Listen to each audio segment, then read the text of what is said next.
Hello children, this is a video on the lesson study of compounds hydrogen chloride class 10th ICSE.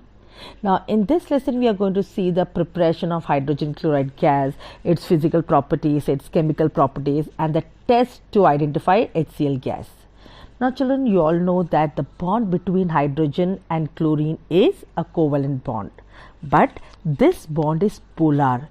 Why it is polar? Because there is an electronegativity difference between hydrogen and chlorine.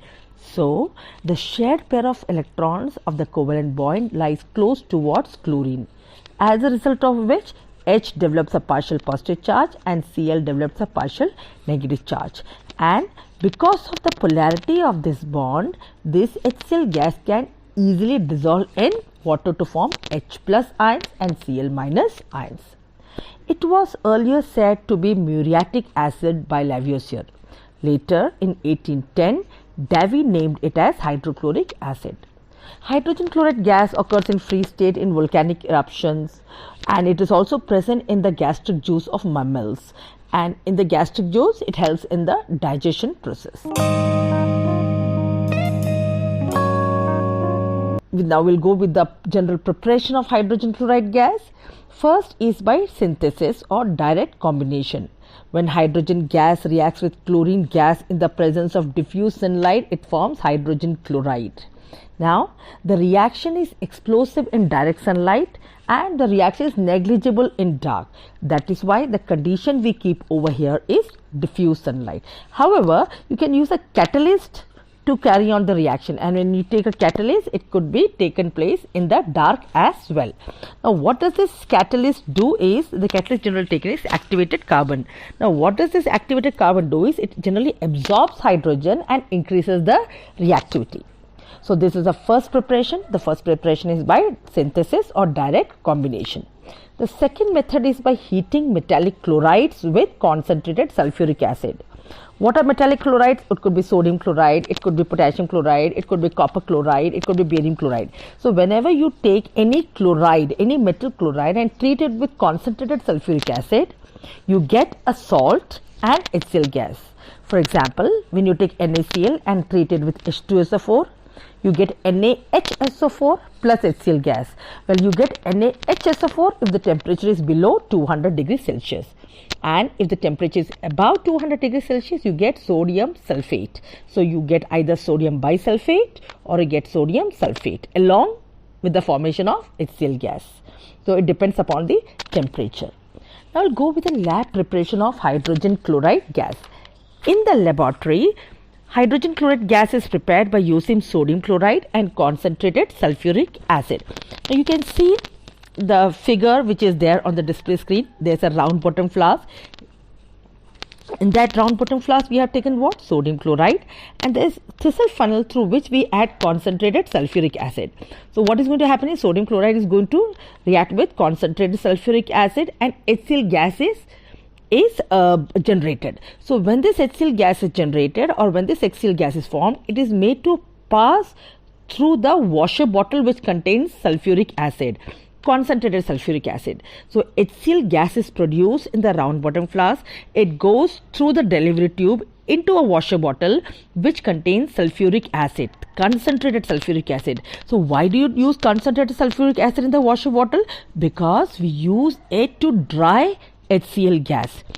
There could be moisture which is present along, the moisture could come along with what? HCl gas. So we do not want the moisture to be there. We just want HCl gas to be dry.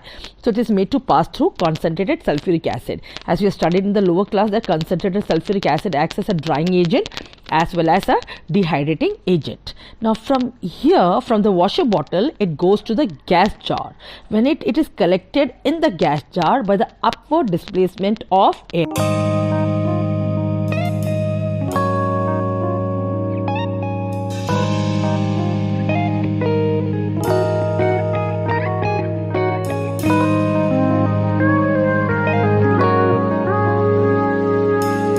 Now, in the lab preparation, we use sodium chloride. What is the reason for using sodium chloride? We can take other metallic chlorides.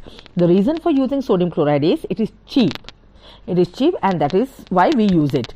Secondly, why do we use concentrated sulfuric acid and why not nitric acid, concentrated nitric acid? Well, we all know that concentrated sulfuric acid has a high boiling point, and if you take concentrated nitric acid, it is also volatile. So what happens is it can also volatilize out. It can also volatilize out along with hydrogen chloride gas.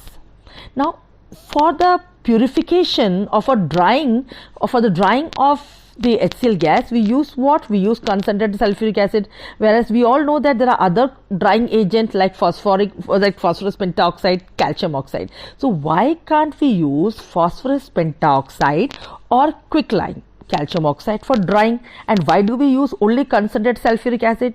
It's just because phosphorus pentoxide or calcium oxide can react with the HCl which is coming outside, HCl gas.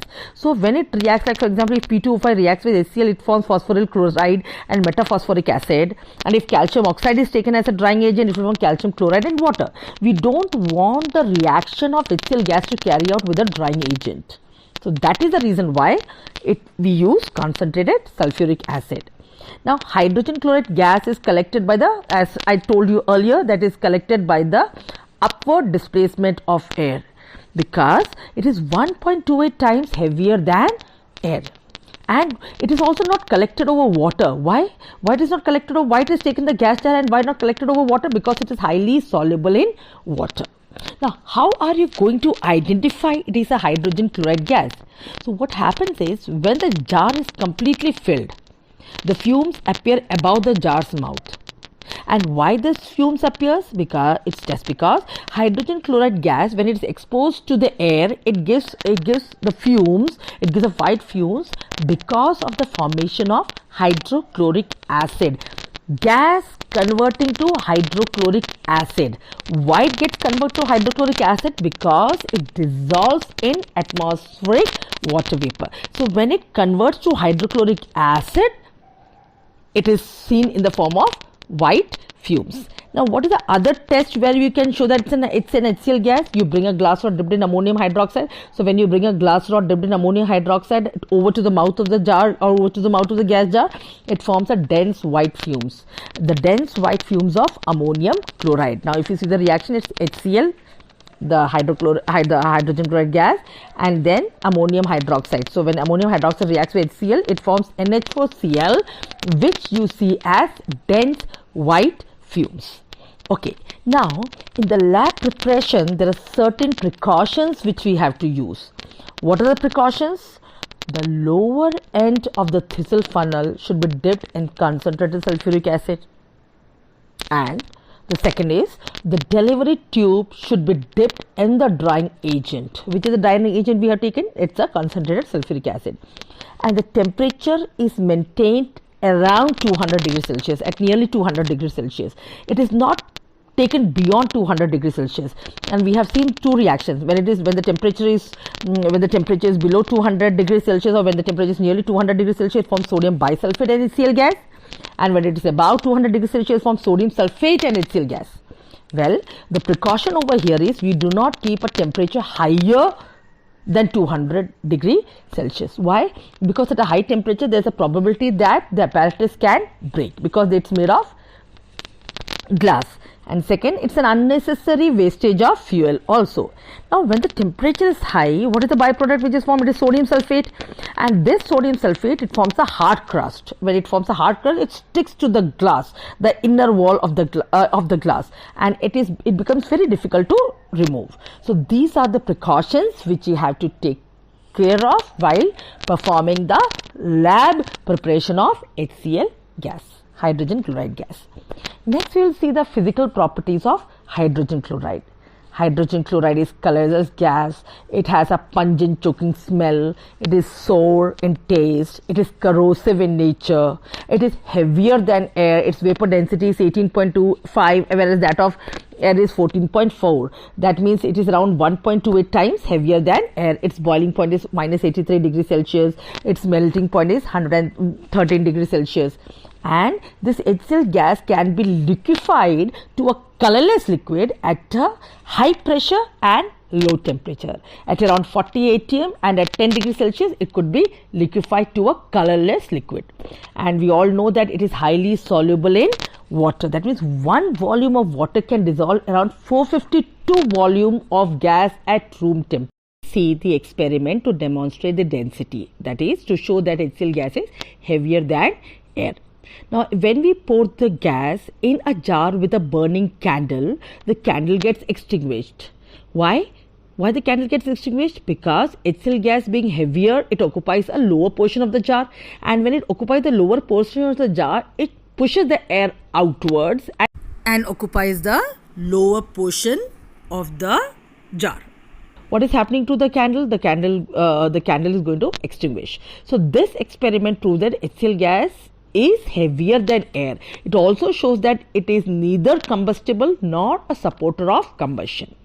Now I'll go with the next experiment to demonstrate the high solubility of HCl gas in water. We have earlier seen that 1 volume of water dissolves around 452 volume of gas at room temperature. This experiment is also known as fountain experiment. Here we have taken a dry round bottom flask which is filled with dry HCl gas. It is placed in an inverted position, as you can see the apparatus set up on the display screen. Now, when we arrange the apparatus, the mouth of the flask is fixed with a rubber stopper with 2 holes. There are 2 holes. Through one hole pass a long jet tube, and through the other hole passes a dropper with few drops of water. So the round bottom flask is kept in an inverted position. Its mouth is closed with a rubber stopper. The rubber stopper has 2 holes. One hole is for the introduction of a long jet tube, and the other hole there is a dropper placed with few drops of water. Now the other end of the jet tube goes into a beaker containing blue litmus solution. Now when we press the dropper, what is going to happen is that water droplets, they are going to come out, and HCl gas is going to dissolve in that water. So when that HCl gas dissolves in that water, the pressure inside the round bottom flask decreases. And if we compare, the outside pressure is higher. So when the outside pressure is higher and inside that round bottom flask the pressure decreases, so what is going to happen is the blue litmus solution from the beaker is going to rush in through the jet tube, and it forms a red fountain. Why it forms a red fountain? Because HCl gas now converts to what? Hydrochloric acid after dissolving in what? Water. Now when it dissolves, that means the blue litmus solution turns red due to the acidic nature of hydrogen chloride gas. This shows that hydrogen chloride gas is highly soluble in fountain experiment to show high solubility of gas. Take a dry round bottom flask and fill it with dry hydrogen chloride gas. In the mouth of the flask, fix a rubber stopper with 2 holes. Through one hole, pass a long jet tube such that the jet tube is close to the base of the flask. Through the other hole, pass a dropper half filled with water. Clamp the flask in an iron stand. Place the beaker containing blue litmus solution under the jet tube. Press the bulb of the dropper. It is seen that the blue litmus solution rises up in the jet tube and issues out of the nozzle with great force.